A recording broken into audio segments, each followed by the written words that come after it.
Revelations always come as a surprise, unexpected. Outside ancient Jerusalem, burial caves used for 9 centuries were found in a large stone quarry called by the locals Golgotha, the skull, because it looked like one. By the 1st century, the Romans turned the quarry into a site for executions. Criminals killed there in plain sight, warning people entering Jerusalem, behave. Tradition held that Jesus was killed there too, entombed in one of the burial caves. Ancient inscriptions depict this tomb covered by a conical roof and lattice gates with a cross on top, looking like this. Invading armies would tear it down, but as soon as they left, Christians would rebuild it to mark the sacred place.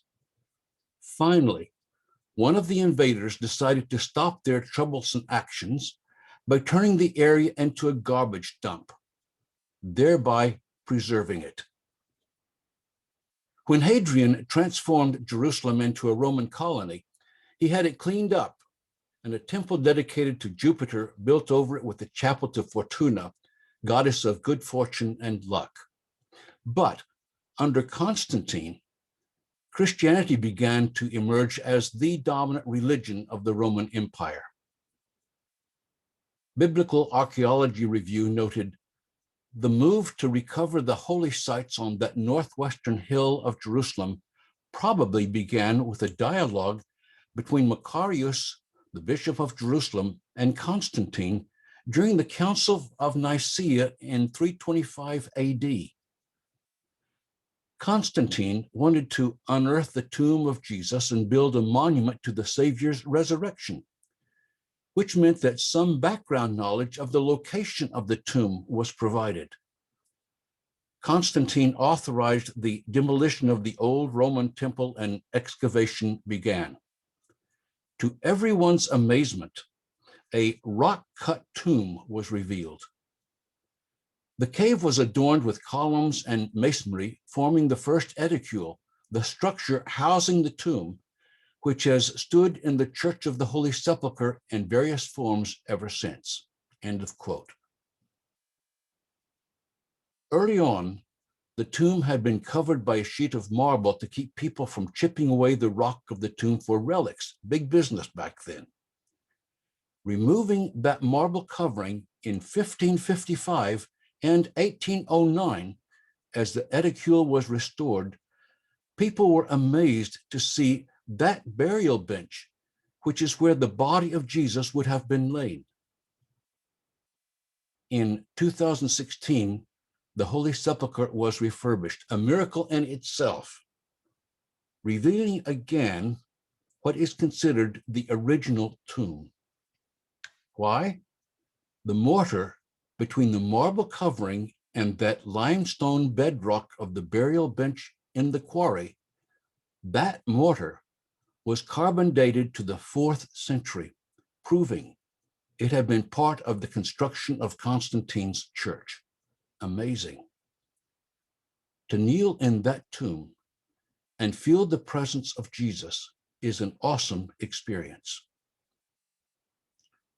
On the far right of the tomb, a steep stairway curves up to a 2nd story, where the entire wall of a Roman Catholic chapel is composed of a beautiful new mosaic picturing Jesus lying on the ground, his hands and feet being fastened to a cross.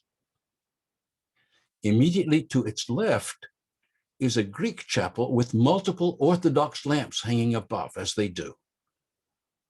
Kneeling, placing your hand through a hole beneath the altar there, you can touch what is considered the traditional top of Golgotha, the highest section of the quarry. Huge remnants of that ancient quarry still visible in one of the chapels below. Early Christians venerated the tomb because it had held Jesus' body, therefore also the site of the resurrection. But why focus on a tomb?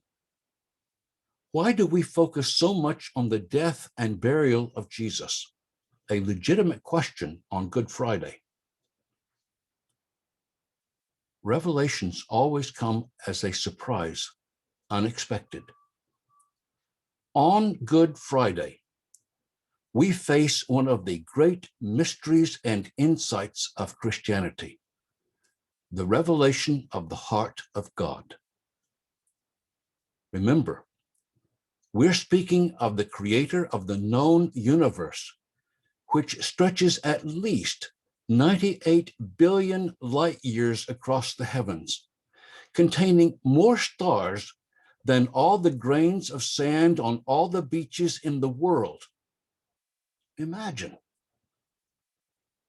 It's as if the crucifixion of Jesus, experienced as a disaster by his followers, the total rejection of this terrific man of love and all his ideas and dreams, that crucifixion had cracked open the meaning of life at its core, revealing God not as an overpowering figure demanding love and obedience, but God as a loving Father revealed in vulnerability and weakness on a cross.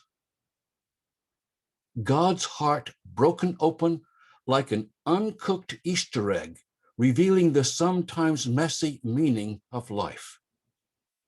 That is an awesome discovery and gift. But revelations always come as a surprise, unexpected. That's why, when we can, we bow down at the foot of the cross at St. Luke's, even embracing, some kissing it, not just from sentimental feelings about Jesus or from guilt or duty, but in awe at everything that cross represents to us.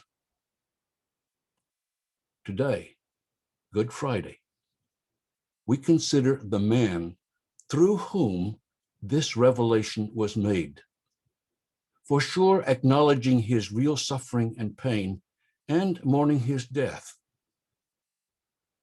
In my understanding, Jesus did not do this for us, but from his own transparent motive, pure and motive and integrity, which is how God was able to reveal himself through Jesus' suffering and death.